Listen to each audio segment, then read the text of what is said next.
Rangers get a day off. Welcome to the Roundup.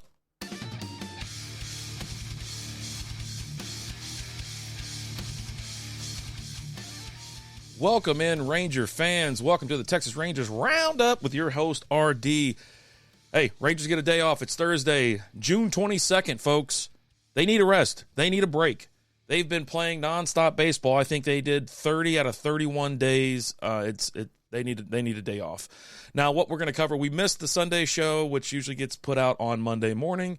So we're going to talk about the Blue Jays, the White Sox, and then we're going to look forward to the Yankees coming. The Rangers going up to New York this weekend.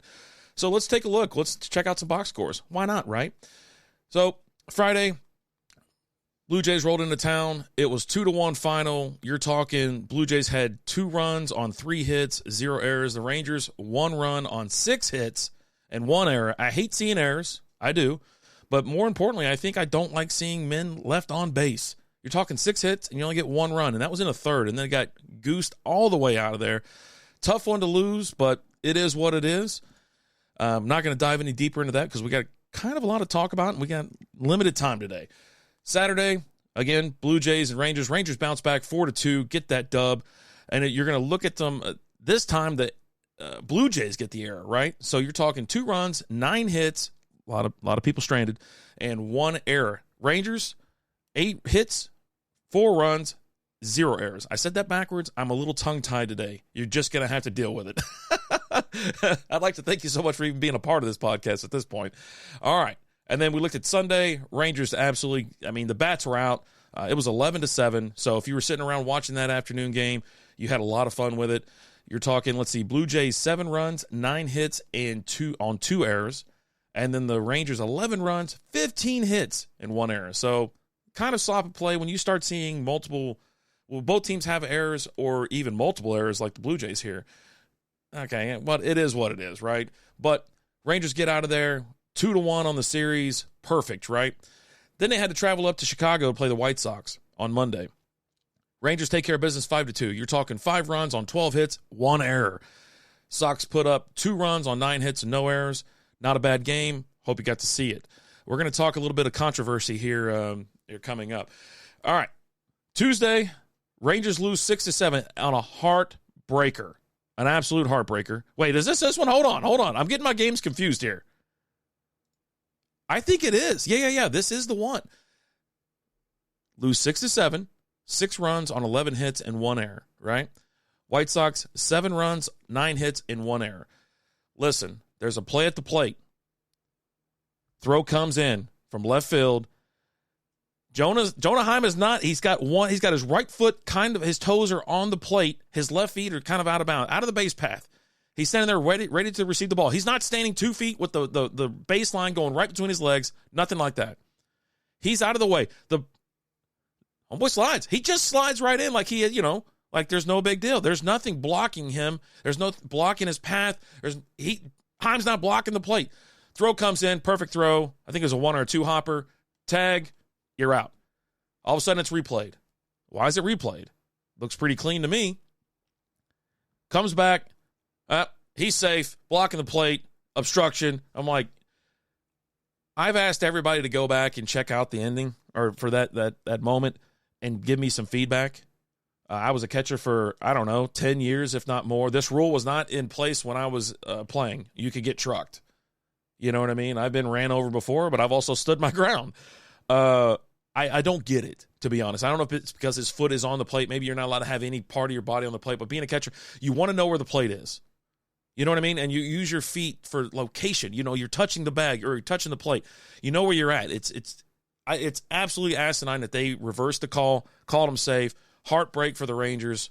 It is what it is. You know what? Rangers came out the next day and 6-3 beat that ass.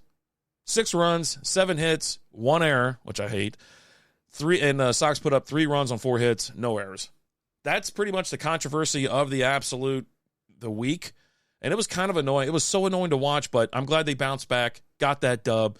They got the Yankees coming up here tomorrow, but we'll talk more about that. Let's take a look at the standings right now, or let's look at some stats. Adolis Garcia still leads the team with 16 home runs. Young is behind him at 15. Jonah Heim at 10. Corey Seager at 10. Simeon at 10. Rest are below that. honorable mentions and things like that. We'll save that for another day. Let's take a look at batting average. No one is above 300 right now. They've all slipped. Tavares is at 299, Heim at 276, Simeon at 276, and Young at 275. Let's take a look at OPS. Tavares is leading the team to 833. Then you got Garcia at 822. He's been top, if not first or second, all season long. He's been doing phenomenal. It's really great to see him there. Young is at 822 as well. Then you got Simeon at 794, Jonah Heim at 792, along with Nathaniel Lowe. Next person is Grossman down at 681. Not bad. The sticks are there. I'm really enjoying this season. Lots of hits, lots of runs. They're not really getting shot out a whole lot. So it's been enjoyable, to say the least. Now let's take a look at pitching. Now, pitching has been, it's like it comes in spurts, right? And then like the bullpen has let you down a little bit, but they've really shined lately. Let's be honest. But let's talk about pitching. Eovaldi is at 2.80 ERA, John Gray at 2.96, and then it just drops off. Martin Perez is at 4.38. Strikeouts, though, are fun to look at. Eovaldi's at 96. The closest person next to him is Heaney at 76. And then John Gray at 65, Martin Perez at 56. We'll take a look at whip. Eovaldi is the only person under 1. Then you got John Gray at 105, and Martin Perez is 145. Not bad, right? They're doing good. I don't know. We need to add another stud, I feel like. I feel like we need that stud. And our stud is on the IL, man. He's done for the year. It's going to be, I'd be hard-pressed to see him even next year. I don't know what's going to happen. But another maybe setup guy or closer, another reliever, a solid bullpen player, I think it'd be a great addition. Let's take a look at the Yankees. They're coming to town. Now, the Yanks are, man, I had it right here. The Yankees are 41-33 right now. They're 18-16. Oh, that's away. Hold on. They're 41-33, 23-17 at home, 18-16 away. Their last 10 games are 4-6. They have had a little dust up. They got swept by the Red Sox, and then they split with the Mets, 1 game apiece. And then the Red Sox swept them again. So the Red Sox not only swept them on the road up in New York, Yankees came back. They went to Fenway and got swept again. It's absolutely insane. Yankees, but they did come back, bounce back. They had 2 games. They beat the Mariners. They were hosting the Mariners. They got their other game today, and then they come down to Texas. So, my prediction for this, I'll be honest with you, the Rangers I'm not saying they need a sweep because they have the Yankees, and then they're hosting the Tigers next week, which we'll talk about. I'll do a whole nother show for that. I just feel like they got to win 2 out of 3. You know what I mean? When you look at the rankings right now, they're 5.5 games up on the Astros. They're 6 games up on the Angels, 10 games up on the Mariners, and 28 games up on the Athletics. Those Stros, they actually just got swept by one of the hottest teams in baseball, the Reds. They're balling out. I think they won 11 in a row, which we could talk about that if you want. But got to win these games, and I would say you got to win 2. A sweep I don't think is possible against the Yankees, even though they've just gotten manhandled by the Sox and split with the Mets. We'll see. We'll see how they come when they come down here. We'll see how they're feeling. But I say we need to win 2 games. That's it. That's what I say. And you got to keep your foot on the gas right now because the Astros, like I said, are 5.5 games back.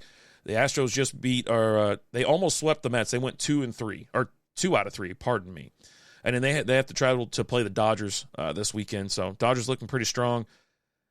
They got a tough weekend ahead of them. So hopefully they lose. Rangers win. And to be honest with you, that's going to do it for me. I hope everybody has a great weekend. Enjoy yourself. Catch some baseball. Hey, we love you. We'll see you next time. Let's go, Rangers. Let's go, Rangers! Let's go, Rangers! Let's go, Rangers! Let's go, Rangers! Thanks for listening to Roundup.